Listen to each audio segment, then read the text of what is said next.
I made the choice to come back because I want to know that when I die, I've made a positive impact in the world and my whole life changed.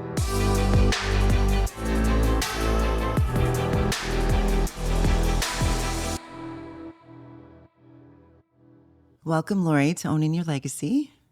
Thank you for having me. And if you would take a minute to introduce yourself for our listeners, that would be great.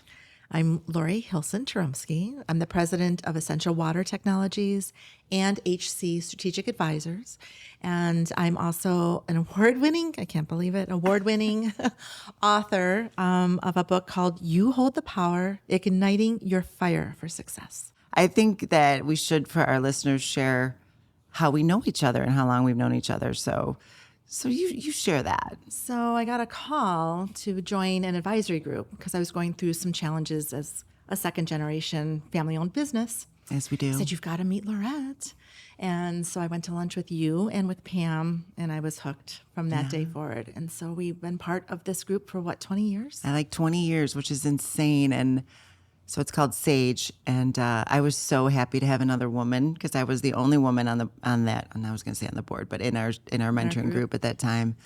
And then the craziness is, so I'm Laurette now, but also Lori grew up as Lori. So we were the two Loris, which was hysterical.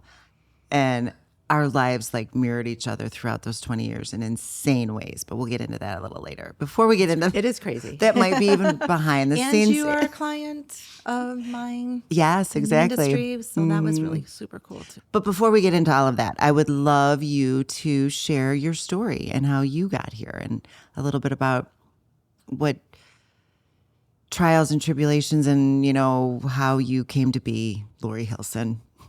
Okay. Well, I'm going to start with the story of when I was a really young girl, sitting at the dinner table, and my dad comes back from work, and he's like, Lori, he goes, how do you like the dinner that you're eating tonight? And it was hot dogs and baked beans. I'm like, okay, this is great, Dad, but why are you asking me this question? And I'm the oldest child there's four, I have two sisters and a brother, and the brother wasn't born yet. And he said, I'm going to take a really big risk. I'm going to start a business for myself, and you're going to have to make sacrifices. Now, you and I are both really tall girls. Yes, we are. I was 10 years old, and I was terrified thinking, oh my gosh, I'm not going to be able to get pants that fit me. So the most important thing. Right? So I'm like, Dad, you go, I'll do this. And the very next day, I took my Barbies, dolls, whatever, to the road with a lemonade stand, tried to sell my stuff. So you're selling the Barbies and lemonade at the same time? Oh, yeah. You're so entrepreneurial. Oh, yeah. I had a little wagon next to that. It's that. like a lemonade stand plus. Not selling too much lemonade, not selling too many of the old toys. So I went knocking door to door around the neighborhood. Can I feed your cats? Can I water your plants? What can I do to make money so that I could have something for myself at a very young age? So I go to school. Fast forward, I'm going to Loyola University, getting a business degree, and my dad calls me and says, Lori, I know you're going to be graduating in a year, and would you consider coming to work for the T.H. Hilson Company? And I'm like, wow, Dad, that's amazing, but I have no clue what you do. It was never that I was trained to come into the business. I really didn't know what my dad did. He didn't talk about it at the dinner table? He never really talked about it much. I just knew that he was going on trips and he was traveling and things were going well. And so I thought about it. I learned about it. And I said, Dad, you need me? I'll come. So I graduated and I started at the T.H. Hilson Company in the bottom with sales and learned some things on the inside and went to my very first training session. And never really thought anything about me being the only woman in a room full of 50 men learning about the different products that we were selling. Did you notice it when you walked in the room, or did it not faze you? It didn't faze me. Okay. Because I always just did. I always just was driven, and whatever circumstance was faced, I just kind of went along with it. And I didn't realize it until a man pulled me aside at a break. And he says, Lori, come here. He said, look around you. You don't belong here. Wow. You're daddy's little girl. You're just a pretty face. You just need to go home. And I write about it in the book. because I know at that very moment, I gave him my power. Yes. I went in myself. I felt like a minority. I felt like, oh my gosh, what am I doing here? And I just was really quiet. I continued on with the conference, and I thought about it, and I thought about it, as I'm continuing my work. And then I got really, really mad. Yeah, rightfully so. So angry, like, if he can do it, I can do it. If they can do it, I can do it too. So I thank him to this day, because being a leader in the chemical industry, as a woman, that conversation really helped me to be able to be the best that I can be. And that's owning your power, really overcoming, letting your light shine. Right. Challenged you to be the best you can be. I love this. And I had a similar situation at Edlong where one of my dad's friends that was doing some training for us said the comment in front of the entire staff, appointed versus anointed, meaning me. And I literally cried. Like, I went home and cried. Told and I remember telling my dad about it, and he was pissed. But I think that this daddy's girl thing and this imposter syndrome could fall into this category. I'd love you to describe, like, when you felt worthy for the president role and the role that you had. Like, did a light switch ever go off where you felt like, I'm not daddy's little girl and I'm not just a pretty face. I am worthy of president of this company? That's a really great question. So my career path was sales and then sales manager. And my father had a lifetime dream to make a certain sales dollar, right? Come on, Lori, you're the sales manager. You need to grow this business. And we kept hovering, a couple million here and a couple million there, and couldn't really get over it. And so I just started writing a business plan at home on weekends, at night, with raising children. I remember you Do remember reviewing that? those with the Sage group. I vividly remember that, yes. Changed our incentive plan, looked at our market space, looked at synergies, kind of really revamped a lot of the products that we were bringing to the marketplace. And it wasn't until one of our suppliers came in and wanted to talk about, they did an evaluation on all their distributors and asked to see our business plan. And that conversation, which was supposed to be maybe an hour, went for 4 hours. I shared the whole thing. Wow. It's our number one supplier. And from that point on, listen, when I was, and when we were rising up in the industry, being very few women in the industry, I would sometimes sign my dad's name to certain things. And some of the suppliers are like, this is not your dad, this is you, own your power. Again, right? But when the supplier looked at that business plan and looked at the growth that we were going to be accomplishing, which we did and we surpassed, that's when I knew I'm on the right path. I'm driven for it. I love growing businesses. I love looking at synergies. I love looking at that window that's just a little bit cracked and seeing what you can do to open it, to grow. I love when you talk about in the book, and we'll definitely talk more and more about your book, but I did read it and it was really good. But I loved, and you kind of touched on it, but the story of your dad's vision of where you guys could get to, and then and where you saw. Talk about that a little bit. So at that time, before I became president and the sales manager, we had our 25th year anniversary. And he had a goal to be, this multi-million-dollar company at the time. And because I wrote the business plan and we followed that plan and things that we had done, we grew to almost that. And we're at our anniversary dinner, and I'm like, hey, Dad, we made it, right? And he's like, oh my gosh, this is amazing. I said, well, let's go double it now. He must have been so proud of you, Lori. I mean, the fact that you hit his dream number and had the confidence. Let's double it, Dad. Let's double it. That's so fun. This is fine. Let's keep going. Yeah. So yeah, we did. And we had lots of challenges along the way.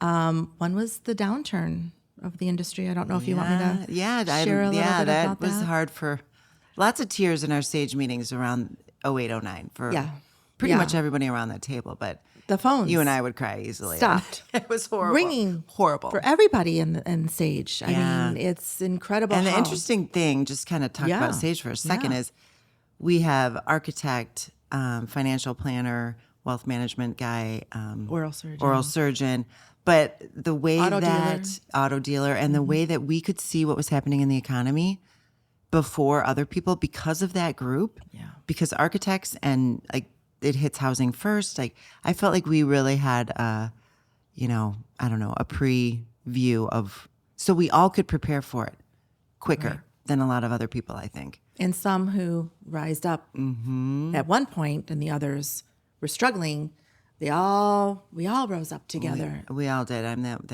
We could go on and on about that. But yeah, so 08, 09 was hard for all of us. And talk a little bit about what you guys did during that. So I was growing quite fast and went into and this is really important, into a marketplace that wasn't core to my business. Millions of dollars in this uncore segment. And we got turned upside down with this product line. So I demarketed from the product line with the help of the Sage Group, right? And I think you should describe, and I know what you mean, but upside down, which in the negative, losing money, negative income from that product line because the prices plummeted. And we bought high. Inventory at high, got you. And had all this inventory. And so had we to were sell low for a loss. It's never fun. So we demarketed from it. And I was told, just trust, you're going to be more profitable at the end of this. And all of a sudden, the phone stopped ringing. And the whole industry was down completely. Like, I think the industry was down about 40% throughout the end of this end of 08 and through 09. And I thought, oh my gosh, what did I just do? Right? But it was the right decision because we did come out of this more profitable at the end, just like our advisors told us would happen. But it's scary living that moment. And as a distributor, a lot of our suppliers were on forced furloughs where they had to, take vacation days and unpaid days. And I had all of my salespeople out there in front of customers. We had our inside customer service team calling all of the purchasing agents. I wanted communication. So we talk about reinventing ourselves, sharing what we're doing with our suppliers more than we ever did before, looking at ways to grow the business, being out there, being visible. We were able to obtain other product lines as their sales force. And so I was able to show, a whole presentation to our banking community. This is what's in the pipeline. Yeah. Now, I also had all expenses cut to the bone and asked every single salesperson, employee, management team, and owners to take a 5% pay cut. Wow. We had to terminate a few people, but I said, and I don't want to cut anybody else. This is my A team. So can we all do this together? Everybody said, yes, we can. And we stopped matching our 401k as well. And we were out there invisible, in front of customers. Right. And where other people were probably, pulling back, you were almost more doubling down on the relationships. Yes. So that when they're ready, we're here. And we were able to pick up some other suppliers throughout that process. So this was I remember it was like in March where we took the pay cut for everybody. Then through the fall, I was able to reinstate everybody's salary because of what had happened during those 6 months. And then in the spring of the following year, I paid back to everybody what they gave up. Wow. So the loyalty that I had Trust. for the employees and the way that we reinvented ourselves was now standard practice. And we were able to really grow the business from that point on. I love that. And that it's we're all in this together concept, and they believed in you too, so they're like, we're going to stick by you and help you get through this, which is beautiful. So then kind of fast forward to you continue to grow and grow and grow. And then the decision that you had to make and how you came to that decision. Which decision? The one where I'll never forget the call when you called me and I was like, you're what? Do you remember that? So the decision to sell the business. That's what I thought.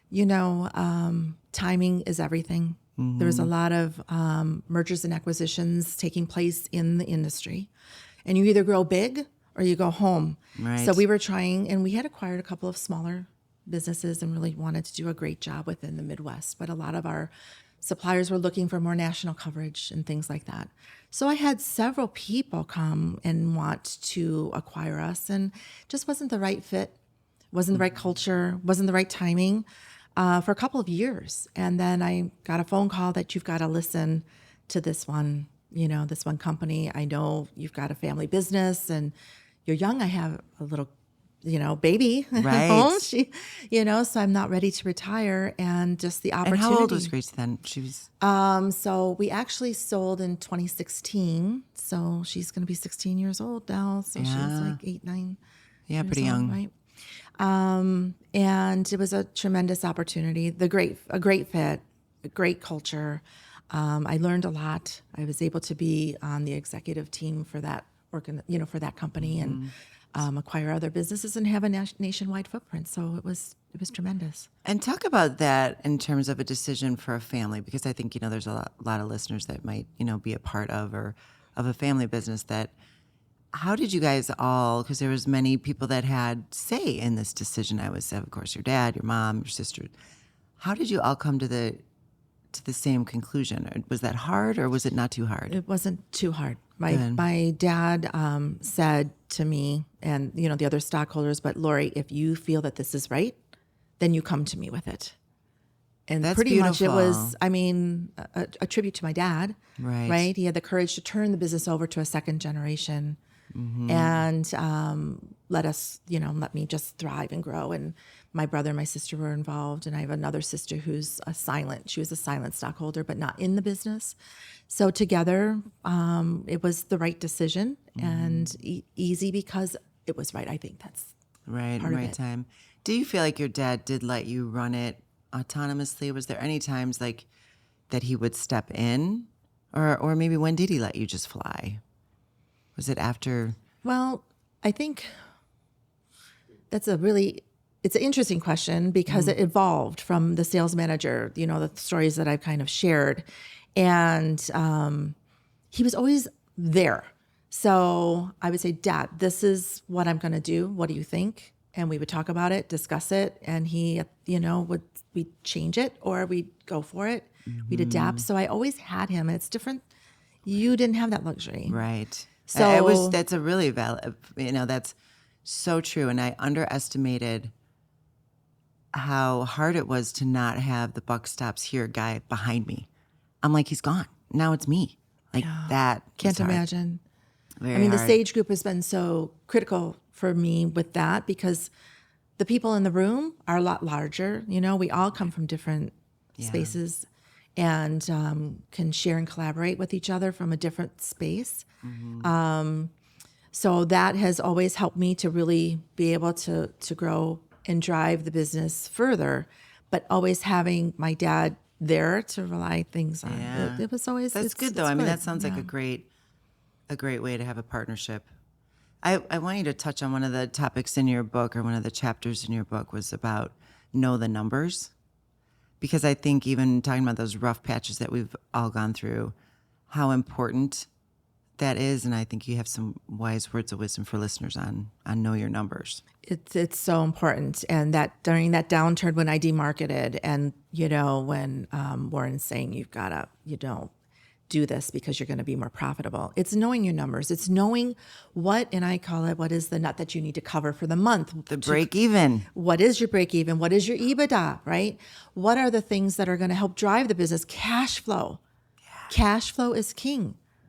And cash flow is so is tricky. important. I think that sounds so simple, but describe cash flow a little deeper for people of what they really should be looking at. You have to have enough cash to pay your expenses, right? So that's easy part. And if you have a line of credit with the bank, they're going to look at your cash flow. Now, during that downturn, when the industry was down, our cash flow was good. Our cash flow was good. And Because you weren't buying inventory as much, maybe. It just because you have money in reserves, how much you need for each month. The stockholders weren't taking a lot of the money out. We're keeping the money in the business. There's a lot of things that you can do to preserve your cash, Right. God willing, right? But having the banker tell me your cash flow is good. I'm not worried about you when other businesses are going under because they don't have the cash flow. It's a survival.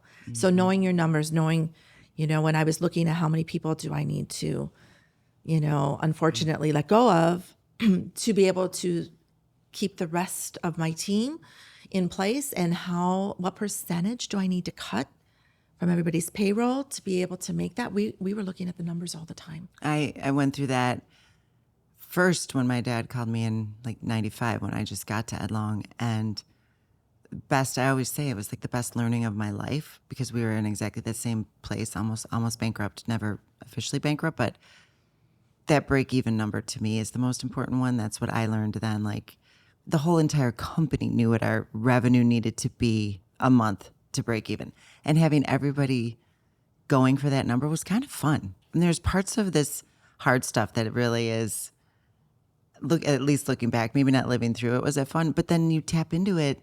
Then we went through it again in 08 and 09. Now my dad's gone. So it's like learned in the past and tapped into it in the future, which that's what I've been there. I've done that. I can do this again. I can right? do this again. Yeah. And I think, that was big stuff. So I want to kind of switch gears a little bit. And again, back to your book and talk about that catalyst moment, which Catalytic is moment. a catalytic moment in your life that really propelled you in a different direction. Yeah, and catalytic is a term that we use in the chemical industry, and it's the catalyst that secures everything, or makes the next change happen. Yep. So my catalytic moment is the birth of my youngest daughter, Grace. So we have a lot of similarities. Yeah, we were both right? pregnant at the same time, going, "Oh my God, didn't think I was going to have another." Either did you? with a second marriage and a blended family. Yes, blended family. Yeah, lots of those moments. So yes, I remember that. I am pregnant as an older mom. The next oldest sibling is 14, 16, 18, 21. Yeah. And going along fine. I had, two very easy deliveries with my first two girls. And I'm kind of, very arrogant and saying, what time are we going to be done here? Because they wanted to induce me, because I got work to do. I'm like, yeah, we're going to have this baby in 4 hours, right? Well, that didn't happen. And I have my sister, Lisa, who was never able to have children. I said she wanted to come be there with me during the delivery, and I said sure. Then talked to my husband, Hubert, and he said that's great. She can be there. So we're there. Nothing's happening, and I had an epidural for the first time, and never had one before.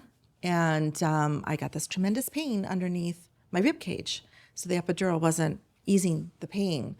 And my baby's in distress. She's, they're watching her, monitoring her. I'm going to sleep on my left side is what they have you do. And then all of a sudden they check me and total distress. Wow. There's like blood everywhere. And it's, I'm in shock, and I'm literally, now I'm shaking. I'm almost convulsing on the bed. I don't know what's happening. My mind is clear, my body, and I'm embarrassed because I can't control my body. Aww. So at one point before that happened, they wanted to maybe move the epidural, which is really important because the nurse that was there said, don't move the epidural because let me just see if I can work it. If they would have moved the epidural, they wouldn't have been able to do an emergency C-section. Really? So they kept the epidural where it needed to be. So I know God was in the room with us. And maybe she foresaw that might be coming. Could be. Maybe. Could be. At that time, just the baby was distressed and everything. So emergency, we're whisked into a room, and it's very, very cold. I don't know if have you ever had a C-section? No, I had my babies at home, remember? Oh, Crazy. I forgot. That's right. Yeah. Oh, yeah. Except the last one, but yeah. Yeah, so So, never had an me epidural. neither. I was scared of the shot in my back, Well, quite frankly. I didn't like that either, but thank God I had it Yeah. for me this time. So they're doing the C-section. I calm whatever medicine they gave me. And my arms, I don't know if anybody in the audience have ever had one, but Yes. your arms are kind of like this, and you're on this metal bed, and my head is like on the bed. And Sounds horrible. my baby is there, but she's purple from the neck down, and she's not crying. I had a And I'm purple one, holding on too. to my That's very scary. sister's hand here. And my husband gave me the sign of the cross, but he was like waiting. So I'm just praying the Our Father that my baby's going to be okay. We knew her name was Grace. So, praying that she's going to cry, And there's like 5 hits. And finally she cries. So now we're bawling. And I say to my sister while I'm holding her hand, I go, my head is so heavy. I can't lift it. She goes, it's okay, Lori. Gracie's good. You can rest now. And then that's when she saw my eyes go back in the flat line on the machine. Wow. And I mean, like 20 doctors came rushing in. But I went and I finally wrote about it. It took me 16 years I love that you wrote about this. to I write love about it. this story and what I saw when I went over there. And I'll just share a little because I want you to maybe read the book. Read the book. But I want you to know that it was probably the most loving, warmest place I've ever been in my entire life. It's beautiful. And I saw my husband's mom and dad, who had passed, my grandma, my grandpa, and my grandpa that were all passed. Only my grandma was still alive. And they're floating like this and beautiful and no glasses and like maybe 45-ish looking. Interesting. Yeah. And then And just their bodies, so no just legs. their bodies. And then behind them was this most beautiful amber, loving room of light and warmth. And I like to share that story. And I actually read this chapter to Grace. I said, Grace, can I share this? And she said, yes, Mom, Oh, you can. And I had Lisa read it because she was there with me to make sure that I'm telling everything, the way that it happened from her side. But I share it to give comfort knowing that people of, faith, that there's such a beautiful, warm, yeah. comforting place. And of course, there's so many stories. My brother-in-law, Paula's husband, had gone through that heart attack around the same time because Christopher was a baby, and tells a very similar story, Lori, except his was on a fishing boat with my dad.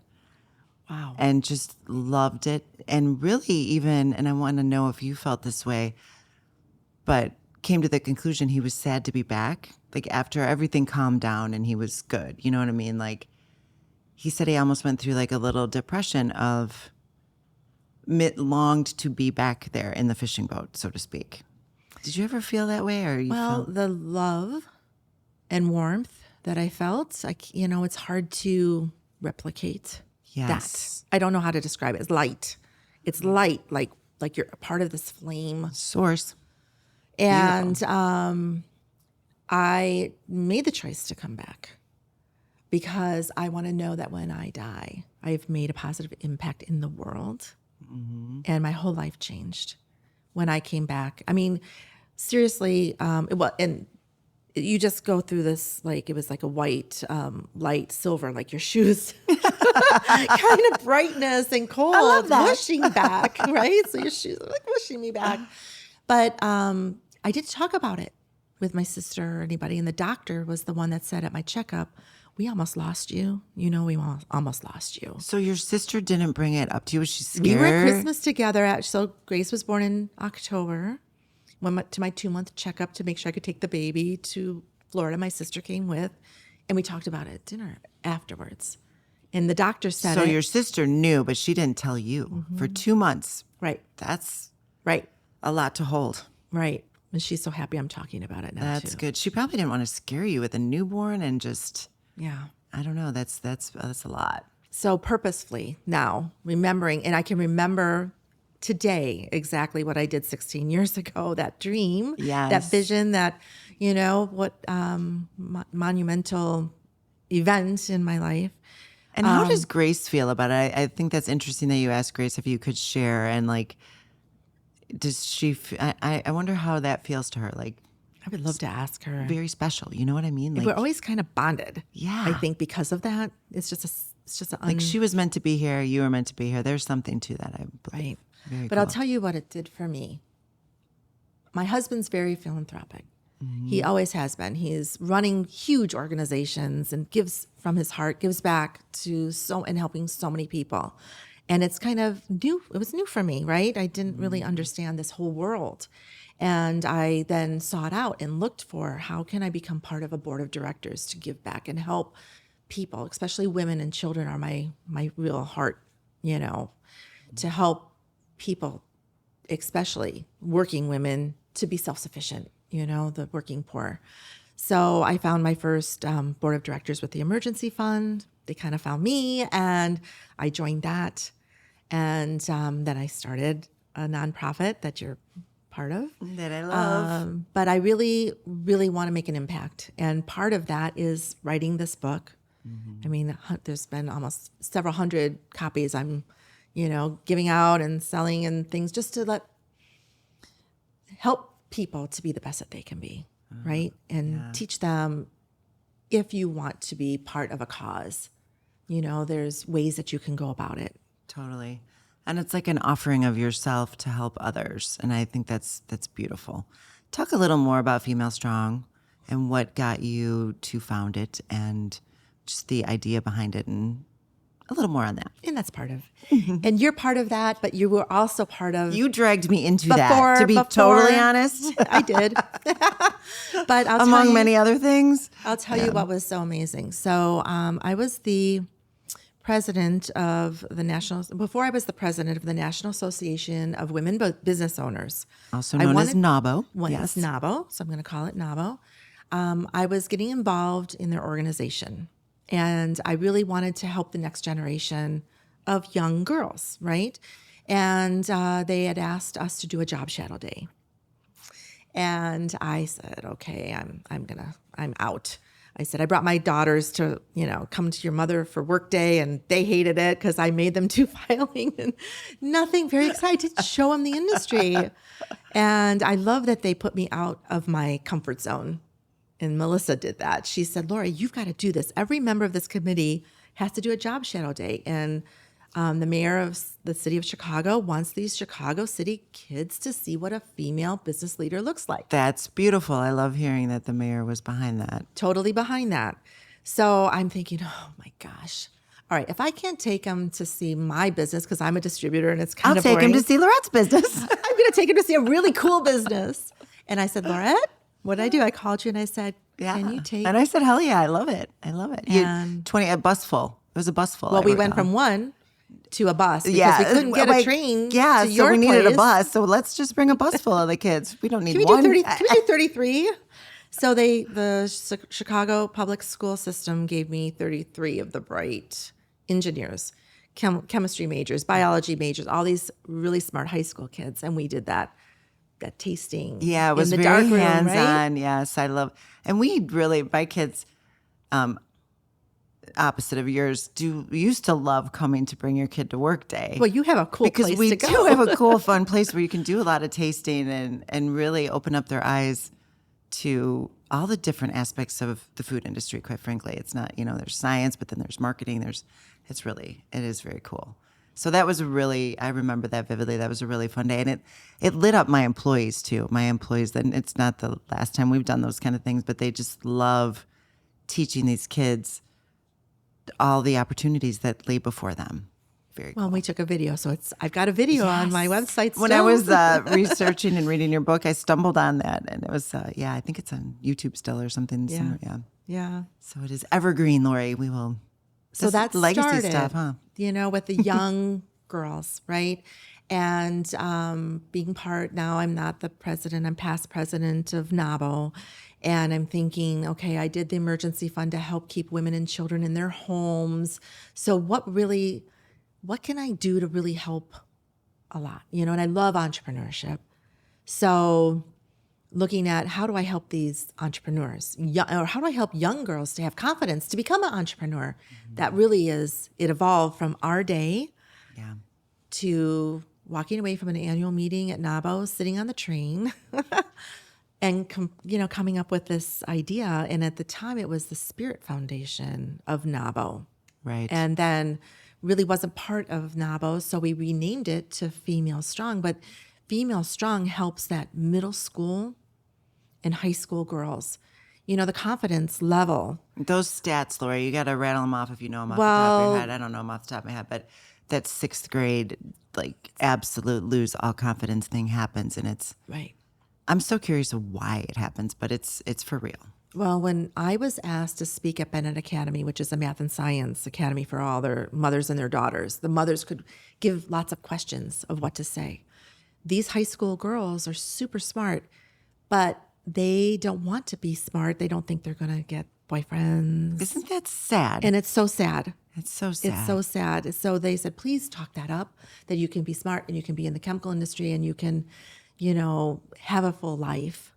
Mm-hmm. And it's that confidence, really, that gain anything we can do to help keep the confidence of these young girls as they grow into young leaders. Mm-hmm. You know, that's what Female Strong is all about. Yeah. And I knew you would love it because of what we did together. I love it. And trying to And really watching the girls make a go difference. from like class 1 to their Shark Tank moment and how they grow in that confidence and grow. They're out there, you know, speaking in front of all these investor panels like it's nothing. They're and listening to the parents say, wow, Yeah. my kid is shining. So. Well, and it's impactful because we're helping an underprivileged community. Mm-hmm. And I think what really makes me and you tear up when we are watching these Shark Tank and we're the judges giving money, actual money for these young girls to start whatever business that they all it's changed their life. Yes. And they've all been able to change their community because every single business plan has a component of philanthropic. Naturally. On their own, Yeah, not on their by own. us. Yes, exactly. Always. Which is incredible to me. And the ones that win and end up going to national, and it's the first time they and their mom have ever been on an airplane. Like, wow. Yeah. There's some great stories that have come out of that, and some of the graduates and what they're doing. You feel proud to be a part of it. So Just it's what you don't very know the cool. chain reaction that you're creating by allowing someone to have that opportunity and then their community. Yeah, It's hopeful, right? it's very hopeful. So back to your book. Tell our listeners how long it took you to write it, and and what really you got you really off wanna- the mark and say, I'm going to do it. Like what did that? Well, 10 years. 10 years, which, yeah.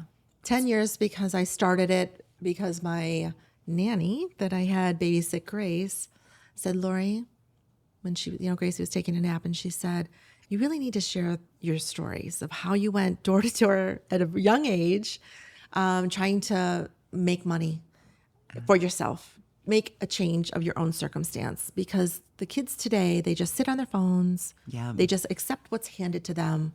I see it with my daughters. They were older and in the junior high age bracket. And she's like, can you please share it? People need to know that you can make a difference. You can make a change. You can change your circumstance if you try. So I started writing it. It was very personal. Even though I have a lot of personal stories, I have a lot of business stories in the book. Yes. But And it's a perfect length, Lori. Like I love that you can get it done in like 2 days. it's 108 Yeah. pages, only 8 chapters, very short and condensed. But great. I mean, that's just perfect. So it evolved. And 10 years ago, I didn't have the lessons that are in there today, know your numbers, those kind of things. And I was also asked to speak a lot in different colleges, universities, women's groups. So a lot of those things are in the book now, leveraging your assets. I'm speaking next Friday with the city of Chicago and NABO on what is certification right for you? What do you do when you have it? How can you leverage that? So all those things are in the book now. And I had already been introduced to the publisher who takes only women and inspirational stories, who I want to introduce you to. 'Cause my book's only 2 years in the making. I got 8 years to go. Yeah, we're going to not wait that long. Well, in the meantime, selling the business and having this really high-powered job, and then now coming back to my Time, consulting. right? Having time. My And you told me your time to write, which I get, was like in the evening. Like you're like you felt like it just flowed out of you when you had the time. When I 10 do years love ago, writing, but it's finding time to get the quiet. so it just comes to you. You Hold the Power has always been the title, always for 10 years. I always knew that was, and that's for me, encouragement, confidence. You hold the power to be the best that you can be. It's your choice, right? And I want to dig deeper on the word power because I love that. I love the title of the book. I think I was telling you this, I'm not sure, but we did this exercise at our annual meeting. So we do traction with Bobby, you know, and she beats the shit out of us for like 3 days once a year. Like it's our annual get together. And one of the exercises she had us do as a leadership team was we had to write, I admire most in you, blank, and I would admire you more if. And one of my leaders that might be in the room here wrote, I would admire you more if you would claim your power. really, Isn't that deep? And I can't tell you how many times my Taekwondo instructor that I did with the boys when they were little, so when Garrett and Gavin were, when we just moved to Batavia after my divorce, literally yellow pages and picked this Taekwondo thing to do with them. Amazing. But beyond that, he'd always be like, where's your power? Like he would yell at me. He yelled at me all the time. But the master would be like, say that. And horseback riding. I'm nowhere near a horseback rider like you are, but I did take lessons, around by my house. And she would yell at me too. Of you got to have, where's your power? Like that, you got to control the horse, which I'm sure Right. you know very well because you are a great horseback rider. So, and those kind of crazy contexts that I'm describing, because I obviously struggle with owning my power. Sometimes when people say that, I'm like, well, what do you even mean? Like, what does it look like, me owning my power? And I hear self-confidence, and I heard what you said, but I think even more like, okay, easy to say that, but how do we really do it? for me, so you see the light in the hands. It's a female hands, right? Yes. For me, it's letting your light shine. It's not like, oh, I have power and I'm going to be bulldozer. That's Right. not what I'm talking about. Obviously not, yes. The power that I'm talking about is that light within you. Can be a little spark. It can be like the white shoes. It can be it's your the white shoes. source that you were talking about, Lori. That is the power. That is I attribute it to your flame. Let your light shine. Let your light shine. Don't diminish yourself. Mm-hmm. Don't hide from your power. I have hidden. I've been in lots of situations where You and me both, my sister. power be robbed. Yes. My light goes I out. kind of vaguely remember sitting in a pool. Where were we? Oh, we Baltimore? were- yes. Yeah. Yeah, that was probably one of my lower times, for sure. But So that's what I we've mean. all been there. I think every single one of us has let somebody else take our light, take our power, and it's not a one and done lesson. I don't think either. Takes a few times. And over again. Yeah. Because people will try to put that light out of you. Mm-hmm. And as long as you can it's still the confidence thing as well that you can. What do you think about even being aware that your light's going out? Have you ever had a situation where you're like, you didn't even know it? Oh, yeah. Yeah. It just happens. And then you're like, whoa. What just happened? Yep. You think back on it, and then you're like, you have to regain it. You have to find that flame again. Yeah. So that you can let your light shine. Fire in the belly. I think this book is your fire in the belly, for sure, which I love. And congratulations on an award. Tell me the award name again. It's the International Literary Award from the Professional Woman Network. I mean, that's amazing. Your first book. I fell off my chair. It was just like, that's crazy. Oh, I'm just going to write this book and I'm just going to win an award. Well, so first time at this conference where my book was being launched from the Women's Network, for Professional Women's Network, and Linda Ellis Eastman is the publisher. And so there's about 100 amazing women in the room, all doctrines, and have like 5, 6, 7 books. I'm like the little pauper here with my only little book with my little I'm a first timer.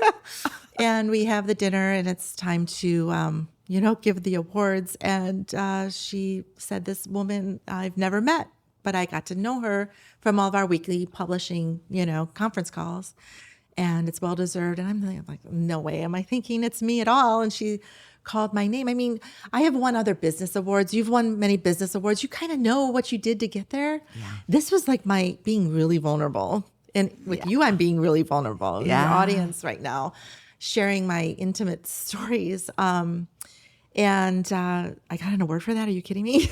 I was like, But that's what shocked people and shaking, and I was crying. I mean, it was very, I don't know, unbelievable. That is very cool. It reminds me of one of those stories, and I don't want to give the entire book away, but when you, and I think we're going to talk about it a little later, but when you for the pageant, and your mom was talking, and you were like, "Mom, I don't want to do it. I'm scared. I'm not doing this," and your mom just kind of I buckled beautifully, my knees, and I was like, "No, I'm not. Don't, please. I don't want to be this." And the principal of the school nominated me, and I was a sophomore. I was only 15 to be, at a Miss Teen Illinois pageant, and I'm like, "Oh, Mom, no." Oh. And you have to have some talent, so I painted, and I didn't even know you painted. That was there was definitely some cute little things I learned about you when reading this book. I'm like, I didn't know that. But it's overcoming your fear, because Yeah. from that, I had to speak in front of I was 15 in front of like 500 people.